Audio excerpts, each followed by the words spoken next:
Hello, this video is about how to frame, how to stretch your own needlework or tapestry or any other kind of material that you would like to frame.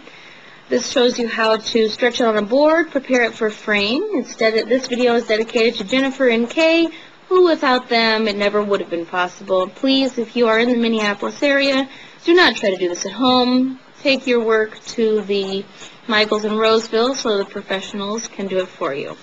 Thank you. Okay, let's begin.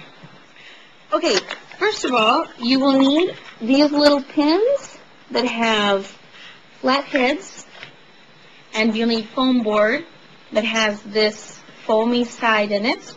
You need to cut it the size that your frame is. So if you want your piece of artwork to go into an 11 by 14 frame, then you need to cut your foam board to be just a hair smaller, like half an inch smaller. So you need to cut your board 10.5 by 13.5. Or if the frame you're using is a 5 by 7, a little one, then you need to cut your board about 4 3/4 by 5 3/4. So cut it just a little bit smaller.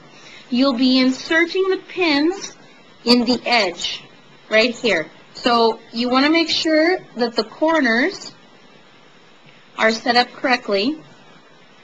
See, my piece is pretty big. I should have picked a smaller one for this illustration. But your first pins are going to go in. Your first pins are going to go in the 4 sides, north, south, east, and west, not in the corners. So I'm going to do that real quick and then show you what that looks like. Okay, here I have the edge of the board and my material is on top of it.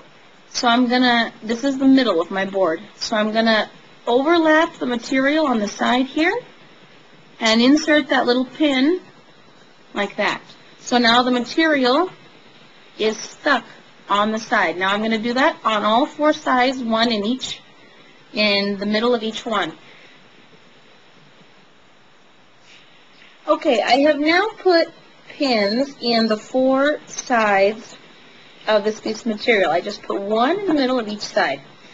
I need to remind you, you need to stretch the material when you do this, because if you don't stretch it, then it'll look wrinkly. So you need to stretch it as much as you can on the sides and then up and down. That's why you have to start in the middle of each. So you want to stretch it. If it's a cross stitch or an embroidery and you have a lot of extra material, do not cut the material yet. You want to make sure that it fits. You could have miles of extra material and it doesn't matter. You can cut it when you're finished, or you can just fold it up behind the frame and it really doesn't matter. So don't cut your material until you're ready.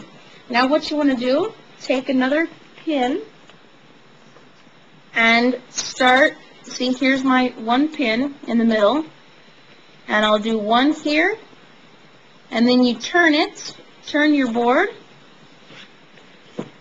and then do one here, and then turn it, and do one here.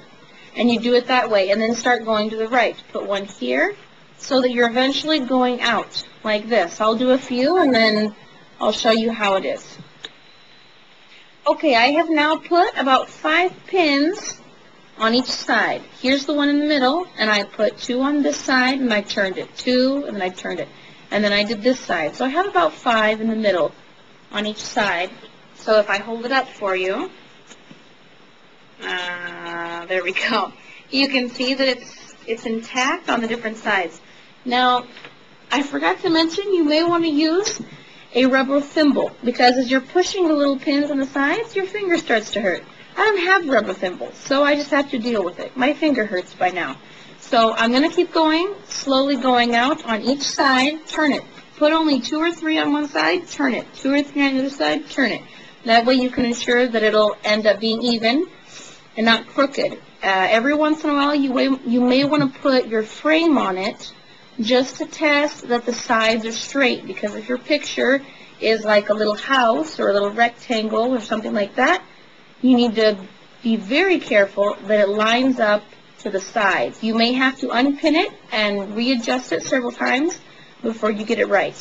Okay, mine doesn't matter as much, because if it's a little crooked, nobody will know. But if it's a cross stitch that has lines, then it'll be obvious if it's crooked. So be careful about that. Okay, I'm going to go ahead and finish this, and then I'll show you what it looks like when I'm done. Okay, as you'll notice, I found a part on my drawing on this tapestry that needs to be straight. Here's some little Japanese writing right here. And the way I have it, it's totally crooked. So I need to take out some of these pins and make sure it's straight. I need to arrange the pins a little bit. And when I see that it's straight, then I can leave the pins in like that. You may run into the same situation. Okay, I've finished now. If you can see the edge, you can see there's a little pin. Oh, they're probably about 1/2 inch to 1 inch apart. It'll depend on the type of material that you have. If you have a very stretchy material like this one, you'll need to put them closer together. If you have a cross-stitch piece, you may not need to put them as close together because the material is a little bit stronger. Now when you finish, if you see that there are wrinkles in it, you're going to need to tighten it a little bit more. If it looks really uncomfortable, you may need to loosen it.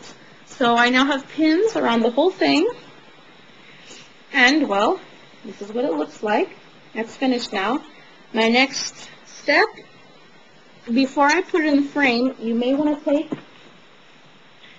take a little hammer and hammer down all of the pins to make sure that they're flat against the foam board.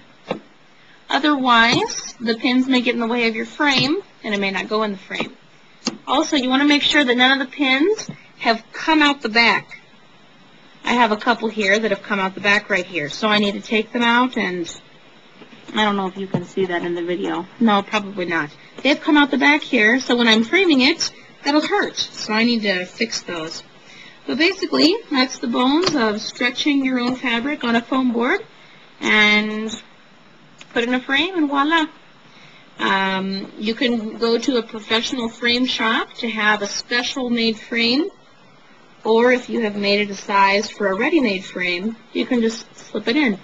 A lot of times it's recommended not to put glass on fabric, because if the glass is directly against it and it's in a humid area, it could get moldy. So many times you may want to leave glass off unless you know how to keep the glass elevated off of the piece. That's it.